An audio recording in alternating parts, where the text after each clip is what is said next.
오늘은 가까이 다가온 일요일 휴업령 소식을 전해드리겠습니다. 미국 노동부 변호실장 조나탄 베리는 2025년 노동부 실장직에 임명되기도 전부터 일요일 휴업을 추진할 것을 약속해왔습니다. 그의 종교에 대해 구체적으로 알려진 바는 없으나 그의 공직상 발언과 활동을 통해 기독교 신자이며 특히 가톨릭계 인사들과 교류가 깊다는 점이 드러납니다. 조나탄 베리는 레오 14세 현재 교황에게 일요일 휴업을 강력히 추진할 것을 약속하였습니다. 1891년 5월 15일 회칙에서 교황 레오 13세는 노동원장 아리알륨 NOVARUM을 반포하여 현대 가톨릭 사회 교리의 기초를 세우고 산업화 시기 노동자들의 열악한 현실을 비판하며 해결책을 제시했습니다. 그는 노동자 보호를 위한 법과 제도를 마련해야 한다고 주장했습니다. 공동선을 위해 노력해야 함을 강조했던 것을 본받기 위하여 2025년 교황 레오 14세라는 이름을 선택하였다고 하였습니다. 출애굽기 3장 7절을 보면 내가 애굽에 있는 내 백성의 고통을 분명히 보고 그들이 그들의 감독자로 말미암아 부르짖음을 듣고 그 근심을 알고라고 한 기록을 보면 바로 왕을 위하여 노동하는 일이 힘들어지므로 1450년 6월절 니산월 14일 희년에 이스라엘 백성을 모세를 통해 구출하셨습니다. 노동자들을 위하여 일요일에 휴업을 해야 한다는 움직임은 하나님의 백성들이 출애굽할 시간이 가까이 이르렀다는 신호가 될 것이며 위장된 안식일이 세워지고 있음을 예시해주고 있습니다. 전도서 1장 9절에서 이미 있던 것이 후에 다시 있겠고 이미 한 일을 후에 다시 할지라 해 아래에는 새 것이 없나니라고 하셨던 것입니다. 미국 수정헌법 제1조는 종교의 자유, 언론 출판의 자유, 집회의 자유, 청원권을 보장하는 조항입니다. 이 조항은 정부가 특정 종교를 국교로 정하거나 종교 활동을 방해하는 법을 만들 수 없도록 하고 언론과 표현의 자유, 평화로운 집회와 정부에 대한 청원 권리를 침해하는 법률 제정을 금지합니다. 트럼프 대통령은 이렇게 말하였습니다. 저는 모든 연방부서와 기관에 신앙고문관을 임명하는 행정명령에 서명했습니다. 그렇게 함으로써 여러분의 목소리와 기독교 세계관이 워싱턴의 권력의 전당과 전 세계에 알려지게 될 것입니다. 그것은 매우 중요한 일이었습니다. 라고 하였죠. 우리나라가 개신교와 공화정부로서의 그 헌법의 모든 원칙을 거부하고 법안권의 거짓과 속임을 퍼뜨릴 준비를 갖추게 될 때 우리는 놀라운 사단의 활동 시기가 왔다는 것과 끝이 가까웠다는 것을 알게 될 것이다. OT 451.1 2025년 처음 6달 동안 미국 헌법의 원칙을 거부하고 있습니다. 다음 6달, 그 다음 6달이 지나면 세상은 일찍이 없었던 큰 변화가 찾아올 것입니다. 2025년 첫 180일 동안 이룩된 일들.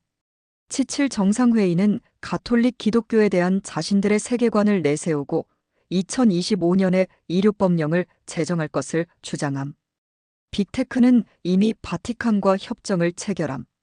미래의 UN 정상회의는 지구상의 모든 국가를 대상으로 기이한 연합을 구축할 것입니다. 기후변화의 원인이 기후위기이며 이륙법령이 해결책이며 반대자들을 처벌한다고 하였죠. 트럼프 행정을 반대하는 자들에게 무력을 사용할 것이라고 하였습니다. 하나님의 율법을 깨뜨리고 법안권의 제도. 일요일을 강요함으로써 우리나라는 의해서 스스로 완전히 분리될 것이다.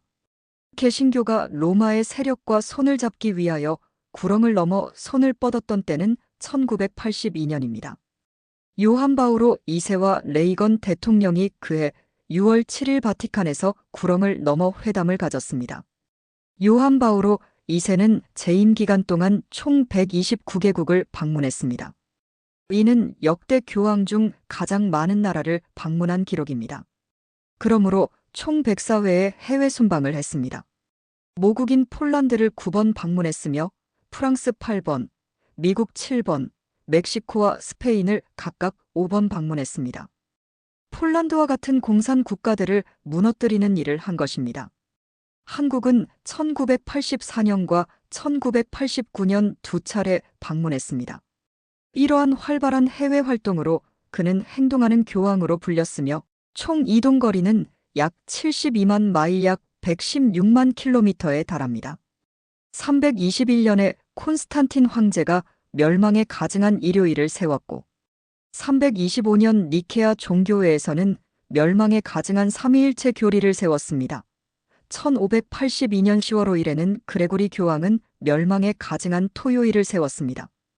이들을 가리켜 신명기 32장 17절에서는 근래에 일어난 신들이라고 하였습니다. 1982년부터 온 땅이 짐승 요한 바오로 2세를 27년 동안 놀랍게 따르고 8년 동안 베네딕토 교황을 따르고 12년 동안 프란체스코 교황을 따르고 있는 동안 용이 짐승에게 권세를 주었다는 것입니다. 그러므로 1982년부터 만 45년 동안 바다에서 올라온 짐승을 따르게 된 것입니다. 계 17장 10절로 12절 또 7왕이라 5은 망하였고 하나는 요한 바오로 2세 교황은 27년 동안 있었고 다른 하나 베네딕토 16세는 아직 이르지 아니하였으나 이르면 반드시 잠시 8년 동안 머무르리라 전에 있었다가 지금 없어진 짐승은 8째 왕이니 7 중에 속한 자프란체스코 교황이라 그가 2025년에 멸망으로 들어가리라. 내가 보던 10뿔은 열왕이니 아직 나라를 얻지 못하였으나 다만 짐승 미국과 더불어 임금처럼 바다 짐승이 일시 동안 권세를 받게 될 것입니다. 용은 물론 사단을 가리키지만 여기에서 용은 2025년부터 용의 소리를 내고 있는 미국을 가리킵니다. 미국을 등에 엎은 바다 짐승이 일시 동안 권세를 받을 것입니다. 토요일로 드리는 매일 그레고리력 제사를 폐하며 멸망하게 할 가증한 것을 세울 때부터 1290일을 지낼 것이요. 기다려서 1335일까지 이르는 그 사람들은 복이 있으리라. 가려 뽑은 기별 두권 111쪽에서는 다니엘서와 계시록의 예언들이 잘못 해석되었다고 기록되었습니다. 다니엘 12장 11절과 12절이 잘못 해석되었습니다. 멸망에 가증한 법왕권이 538년에 1261 동안 확립되었고 1798년부터 45년은 1844년에 멸망에 가증한 토요일이 확립되었습니다. 1982년에 멸망에 가증한 두 짐승이 45년 동안 수교를 맺었다는 사실은 하나님은 이미 지난 것을 다시 찾으신 것을 보여준 것입니다. 다니엘 8장 9절 그중 한 뿔에서 또 작은 뿔 하나가 나서 남쪽과 동쪽과 또 영화로운 땅 미국을 향하여 심히 커지더니 다니엘 11장 16절 오직 와서 치는 자가 자기 마음대로 행하리니 그를 당할 사람이 없겠고 그는 영화로운 땅 2015년 미위사당에 설 것이요 그의 손에는 멸망이 있으리라. 다니엘 11장 41절 그가 또 영화로운 땅 미국에 들어갈 것이요 많은 나라를 패망하게 할 것이나 오직 에돔과 모압과 암몬 자손의 지도자들은 그의 손에서 벗어나리라. 계시록 17장에 나오는 8왕은 1929년 라테란 조약 때부터 바티칸 시국에 세워진 왕들을 가리킵니다. 그 첫째 왕은 10년, 둘째 왕은 19년, 셋째 왕은 5년, 넷째 왕은 15년, 다섯째 왕은 33일, 여섯째 왕 요한 바로 2세는 27년, 일곱째 왕은 8년, 여덟째 왕은 12년 동안 특히 하나님을 향하여 비방하고 성경 말씀대로 사는 자들을 가리켜 근본주의 자들을 처형해야 한다고까지 비방한 교황이었죠.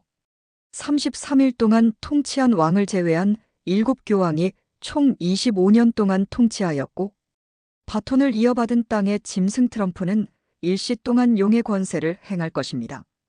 하나는 있고 할 때에 하나는 27년을 가리키는 것입니다. 27년은 천국이 가까이 왔다는 그 천국이 2027년에 있다는 것입니다.